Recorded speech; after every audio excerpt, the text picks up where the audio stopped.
Sa lahat ng mga naranasan kong kababalaghan, isa to sa mga pinaka hindi ko makalimutan. Boyet na lang po ang itawag niyo sa akin. Nangyari po ito taong 2016.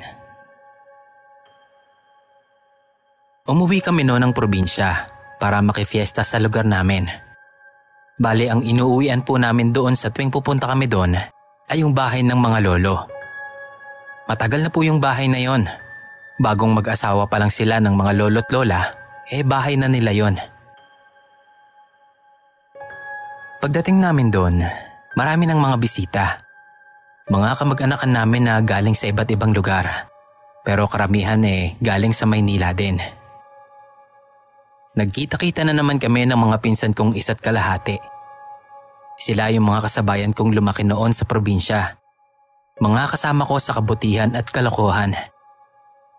Naalala ko pa, may trip na trip kami ginagawa dati. Ang pagtambay sa sementeryo. Nung araw na yon, pagkatapos lang namin kumain ay inaya ko na ang mga pinsan ko na tumambay ulit sa sementeryo. At sumigi naman sila. Doon sa sementeryo, may isang pwesto doon na talagang gustong-gusto naming tambayan. Napaka-presko kasi. Sa medyo dulong parte yon, may malaking puno ng Indian mango doon. May santol, abokado, tsaka langka at kaimito. Kaya malilim din talaga sa parte na yon ng sementeryo kahit anong oras. Pagdating namin doon, ay hinanap agad namin yung paborito naming pwesto. Medyo nagkandaligaw-ligaw pa kasi matagal na nung huli naming punta doon. Tsaka marami na din kasing nadagdag at mga naibang daan. Kaya naman tinunton na lang namin yung malaking puno ng mangga. Saktong may bunga na nun yung mangga at santol, kaya nanguha na muna kami. Isa rin pala sa pinakagustong-gusto naming nilalantakan doon yung lemon kung tawagin namin. Parang baging lang siya na kung saan natubo. Minsan nasampa sa ibang puno. Tas yung bunga nito, pabilog na kulay green pag hilaw pa at dilaw pag hinog na. Tapos yung laman niya, parang maihahalin tulad mo sa chia seeds na nakababad sa tubig. Na sobrang sarap po talaga. Matamis na maasim-asim. Lately ko na lang nalaman sa isang milk teahan na passion fruit pala ang tawag doon. So pagkatapos naming mamitas, pumwesto na kami sa ibabaw ng nichong walang laman. Dati. Pero ngayon, meron na. Lalaki at wala pang 1 taong patay. Pero nagpasintabi naman muna kami. Habang nagkukwentuhan at kumakain, may nambato sa amin ng maliit na santol. Napalingon agad kami noon at hinanap kung saan yun nanggaling. Wala kaming nakita. Walang ibang tao sa paligid. Tumingala kami at inisip na baka galing sa mismong puno yon. So tuloy lang kami. Maya-maya, may nambato na naman. 2 beses. Isang maliit na bato at isang bubot na mangga. Hinanap namin kung sino yung nambato. Yung isa kong pinsan, sinabi niya na nanggaling daw yon sa may likuran namin. So tumayo yung isa ko pang pinsan at pinuntahan yung tingin naming pinagtataguan nung nambabato. Dahan-dahan pa siya nun. Pero pagsilip niya sa likod ng nicho, walang tao. Actually, doon lang din namin napagtanto na wala palang ibang tao sa loob ng sementeryo bukod sa amin. Maliban siyempre sa mga nagbabantay dun sa gate. Ipinagsawalang bahala lang namin yon. Inisip namin na baka pinagtitiripan kami ng bantay ng sementeryo. Tuloy ulit kami sa pagngasab ng mangga at santol habang isinasawsaw sa asin na may sili. Nang makarinig kami ng kalabog sa inuupuan naming nicho. Una, nagkatinginan lang kaming lahat. Sabay tanong ko sa kanila kung narinig ba nila yon. Lahat sila umoo. Kaya sigurado akong hindi ko lang guni-guni yon. Hindi pa nagtatagal. May kumalabog ulit sa loob ng nicho. Malakas. Talagang ramdam namin na yumanig yung kinauupuan namin. Doon na kami kinabahan at nagsitayuan. Hanggang sa napakaripas na lang kami ng takbo nang biglang may sumigaw mula sa loob ng nicho. Boses ng lalaki. Malat at malalim, pero malakas. Talagang dinig namin eh.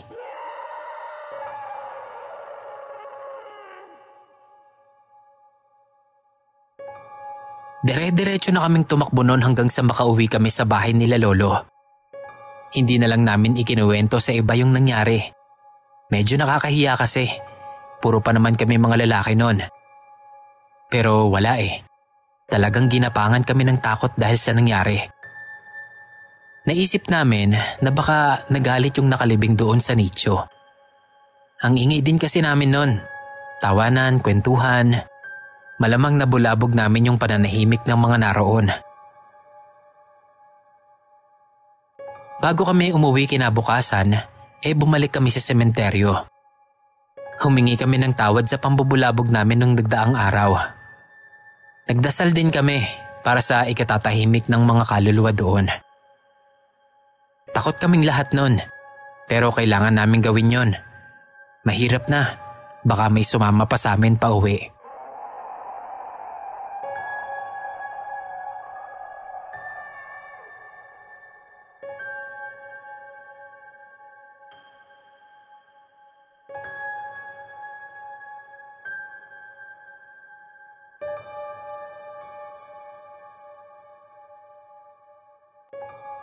Nag-ride kami noon Pangasinan.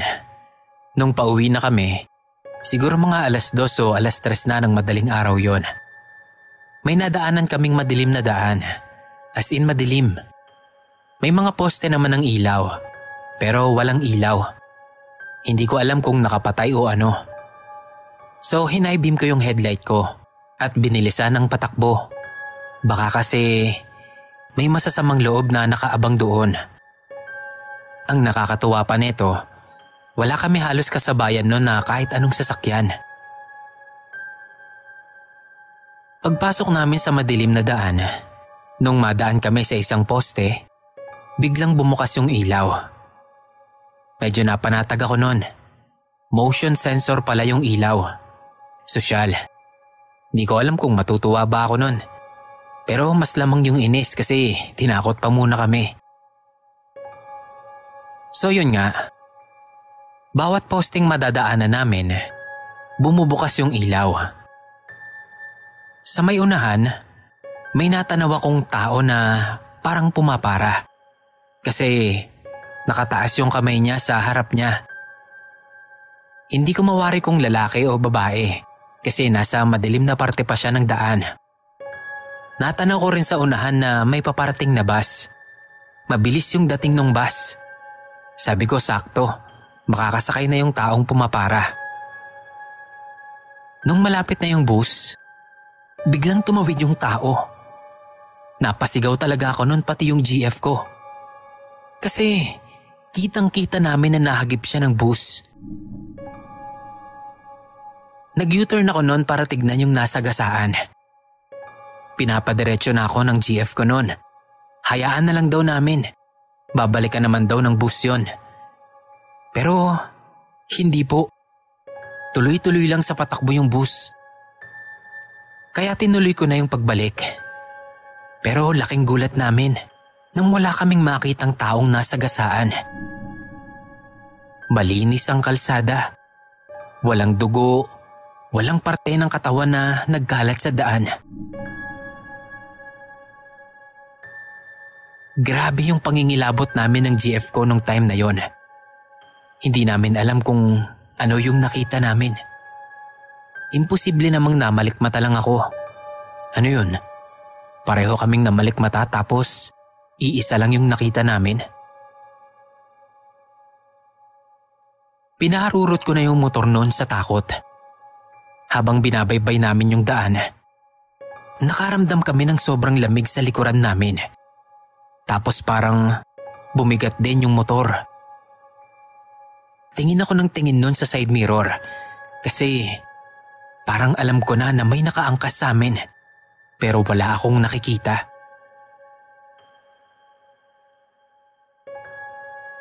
Nung may nadaanan kaming sementeryo, biglang gumaan yung motor.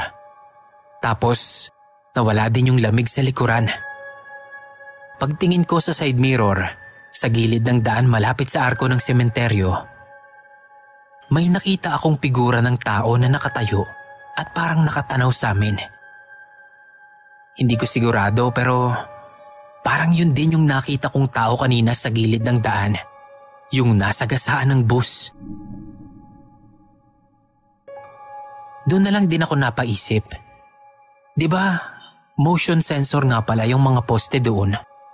Bakit walang ilaw doon sa kinatatayuan ng tao kanina? Naisip namin, malamang isa yung kaluluwa ng taong biktima ng hit and run at hindi matahimik.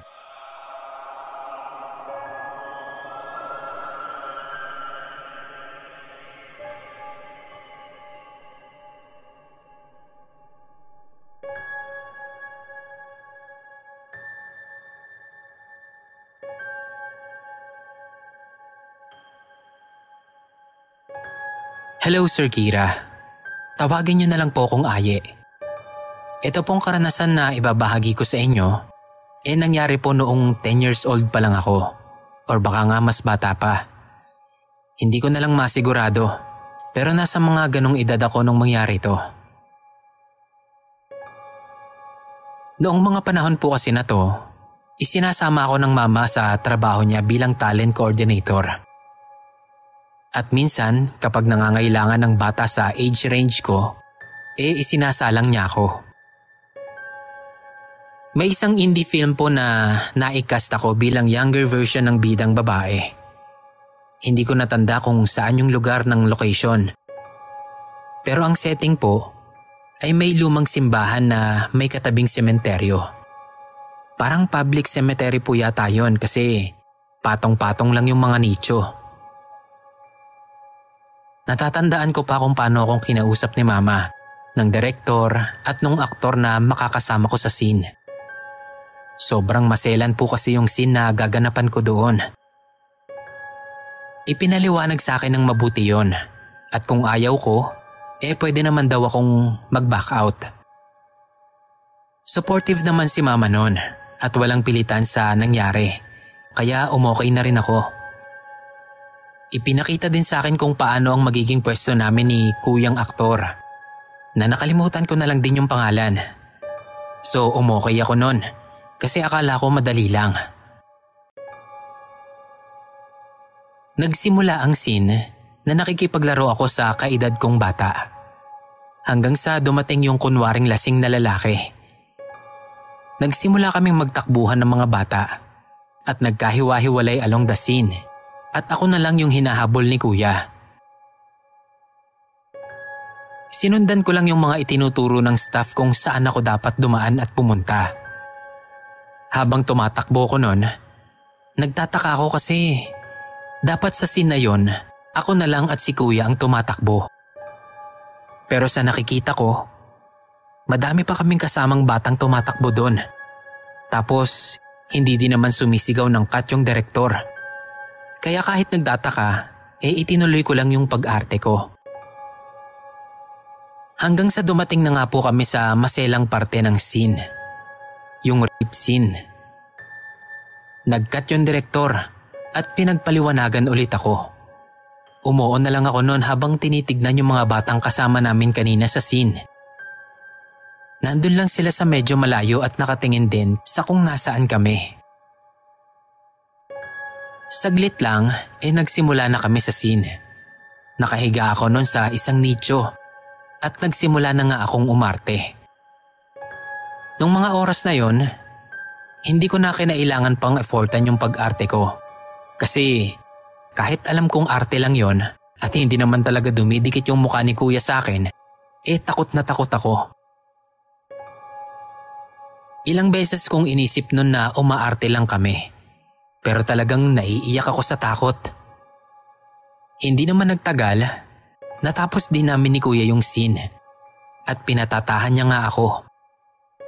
Naalala ko pa nung habang umiiyak ako sa takot. Tinanong ko sila direct kung bakit maraming tao sa paligid. Ang sabi nila, kaming dalawa lang ni Kuya sa scene. Hindi naman po ako namaltrato o namolestya. Pero feeling ko, ganon ang magiging pakiramdam nun habang marami ang nakatingin at walang pakialam sa'yo. Kaya naman yung scene na yun namin ni Kuya, bukod sa takot, nakaramdam din ako ng awa para sa sarili ko. Nang matapos na ang lahat ng scene sa sementeryo, lumapit sa amin si Kuya at humingi ulit ng sorry sa akin at kay Mama kung natakot niya ako. Natakot din kasi siya noon nung antagal kong huminto sa pag-iyak. Pagkatapos noon, nag-pack up na kami at pumunta na sa next location. Habang nasa van kami, doon lang nila sinabi sa akin na wala naman daw talaga kaming kasama ni Kuya sa scene at hindi din nila alam yung mga sinasabi kong nakapalibot sa amin ni Kuya. Sinabi ko din noon, yung part na ako na lang dapat yung tumatakbo. Pero nagtataka talaga ako bakit ang dami pa rin nakikitakbo sa paligid ko. Natahimik sila noon, tapos sabi ko pa, hindi naman sumisigaw ng cut si Derek kaya ipinagpatuloy ko na lang yung pagtakbo. Pagkatapos nun, kinausap ako ni Mama kung totoo daw ba yung sinasabi ko sa van. Siyempre umuo ko. Kaya ako takot na takot ako noon kasi nga may iba pang taong nakatingin lang sa akin. Sabi lang ni Mama, kalimutan ko na daw yun. Pero kinabukasan kasi noon, hindi pa man kami nakakauwi dahil hindi pa tapos ang taping, nilalagnat na ako. Dinala ako ng isang staff noon sa ospital para mas makapagpahinga at mabigyan ng gamot.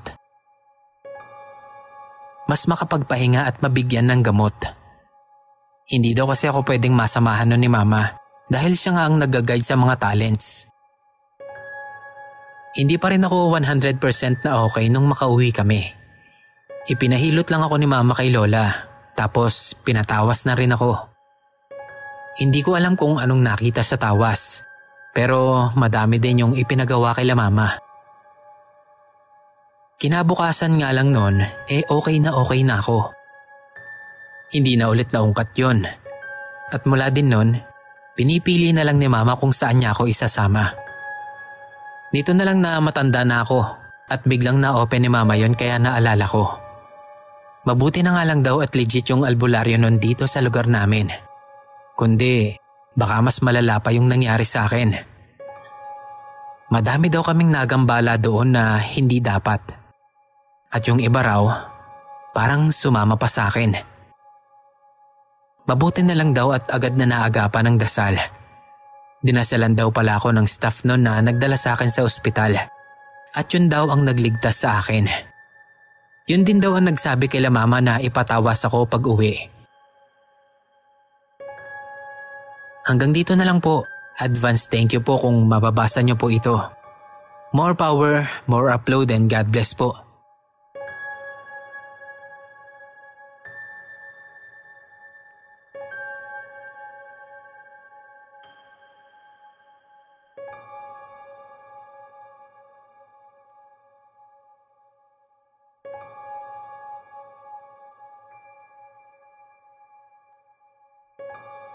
Kwento ko lang itong naranasan naming magpipinsan. Galing kami nun sa birthday ng isang tropa namin sa kabilang barangay.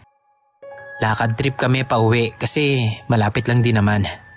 Tsaka anong oras na din kasi nun nung makaalis kami sa inuman. 12:00 pasado na yata. Wala nang masyadong nadaang tricycle. So edi naglalakad. Hindi pa naman kami ganun kalasing. Nagtira talaga kami ng pang-uwi kasi alam naming maglalakad lang kami. Napadaan kami sa tapat ng sementeryo. Natahimik kami kasi siguro pare-parehas naming ayaw na makabulabog. Paglagpas namin sa main gate ng sementeryo, napatingin ako sa anino namin. Napansin ko kasi na parang ang dami nung anino para sa bilang naming 5. Di binilang ko yung mga anino. 9. Sobra ng 4. Doon pa lang, kinikilabutan na ako. Kasi nasa iisang side lang yung mga poste ng ilaw. At walang ibang source ng ilaw na pwedeng mag-produce ng sobrang 4 na anino. Yung poste lang sa tapat ng sementeryo na nalagpasan na namin. At yung susunod na poste naman ay mga ilang metro pa ang layo mula sa amin. Binilang ko ulit yung anino. Sobra talaga. Tinignan ko yung mga pinsan ko at pasimpleng tumingin sa likod at mga gilid namin. Wala. Walang tao. Kinalabit ko yung isang pinsan ko at sinabi ko nga na sobra yung anino namin.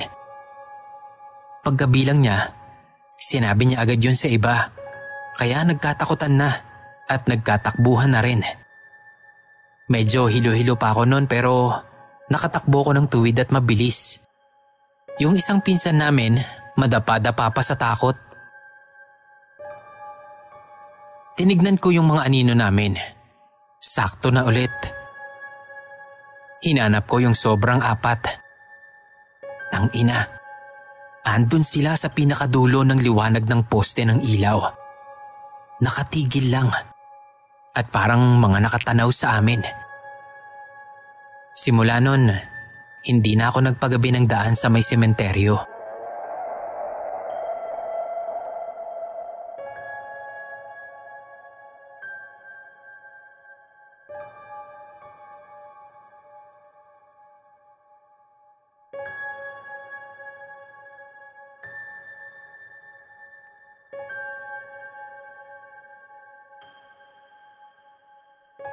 Hi Sir Kira.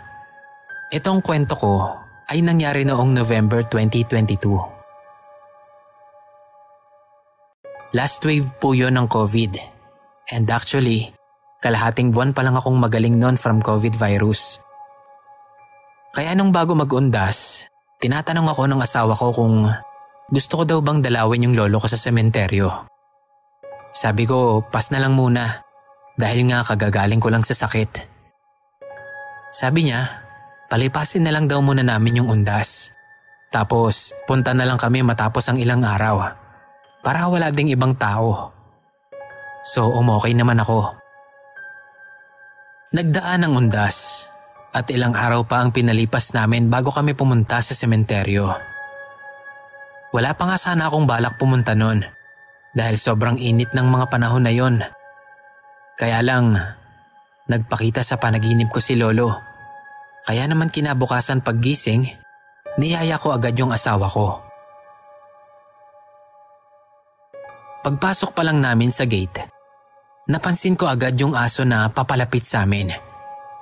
Tapos, alam niyo yung parang deja vu? Yung parang nangyari na yung isang bagay na parang hindi naman talaga. Tinignan ko lang siya, tapos unti-unti kong iniangat yung paa ko. Kasi dun sa parang alaala ko, ay hinabol kami nung aso nung malapit-lapit na siya. At nun ngang malapit na yung aso, saka nga siya nagtatahol at hinabol kami. Mabilis na pinaharurot ng jowa ko yung motor para makalayo. Hinanap ng mata ko yung lalaki na sasaway sa aso. Kasi yun yung naaalala kong susunod na mangyayari. At maya-maya pa nga, hindi nga ako nagkamali. Dahil doon sa pinto na inaasahan kong lalabas yung lalaki, ay may lumabas kang lalaki na sumaway sa aso. Pagdating namin sa puntod ng lolo, niredy na agad namin yung upuan namin habang nagtitirik ako ng kandila. Naisip ko agad na parang ganun-ganun nga yung ginawa ko din sa pagkakaalala ko. Nawiwirduhan na ako nun. Sinabi ko yun sa asawa ko. Tapos ang sagot niya, ang weird nga daw. Tinanong niya pa ako kung anong naaalala kong mangyayari. Luminga-linga ako sa paligid at nakita ko yung isang tarpaulin ng kamamatay lang na lalaki. Nasa may dulo yun. Sabi ko, may dadating na kamag-anak nung namatay na yon. Tapos Luminga pa ulit ako at itinuro ko yung isang pansyon na hindi kalayuan sa amin. Tas sabi ko, tapos doon, maya-maya may maghuhukay. Nakatingin lang siya sa akin noon. Tapos sabi niya, totoo ka ba? Na parang nagtataka. Parang sobrang sigurado ko naman daw kasi sa sinasabi ko. Nagkibit balikat na lang ako nun sa kanya. Tas sabi ko, yun talaga kako yung naaalala ko eh. Siyempre, hindi ko naman alam kung magkakatotoo nga yun. Kasi parang sobrang weird naman talaga. So nag-change topic na kami at nag-usap na lang ng kung ano-ano. Mga plano namin sa future at kung ano pa. Nakaupo lang kami noon at ine-enjoy ang katahimikan ng paligid. Hanggang sa may dumating nga na maingay. Napalingon ako doon at kinalabit ang asawa ko. Mahal, sila yun oh. Sabi ko. Hindi ko alam kung na-excite ba ako noon o natatakot. Pero kasi, kinakabahan talaga ako.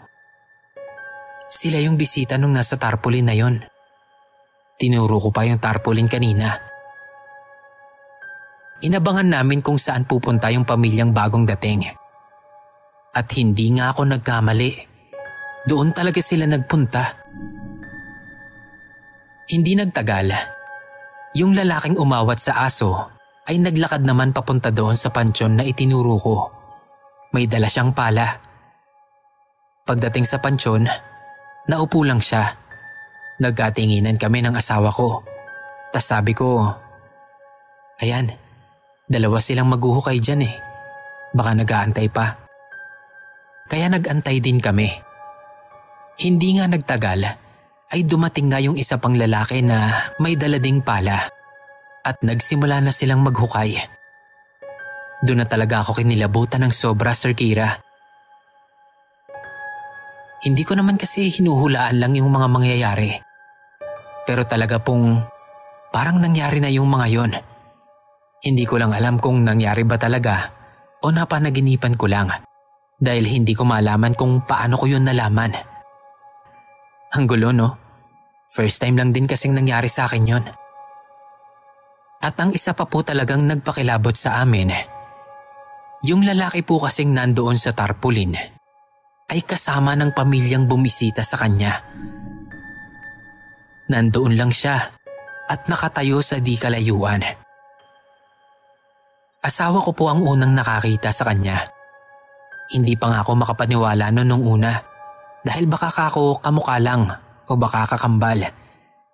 Ang kaso po kasi, nung tignan ko siya ng mabuti, yung iba bang parte ng katawan niya ay malabo na parang see-through. Ang hirap po i-explain pero sana naintindihan nyo. Pagkatapos nun, niyaya ko na agad yung asawa ko na umuwi.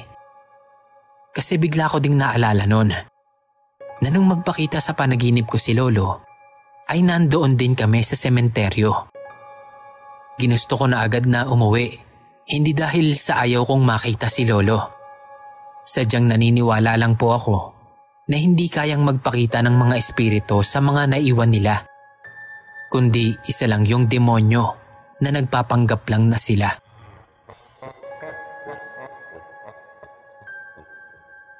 Idinaan muna kami ng asawa ko sa grocery bago umuwi. Magpagpag daw muna kami at baka may ibang sumama sa bahay. Hanggang dito na lang po, Sir Kira. Sana po mapansin ninyo. Pasensya na kung medyo magulo. God bless po.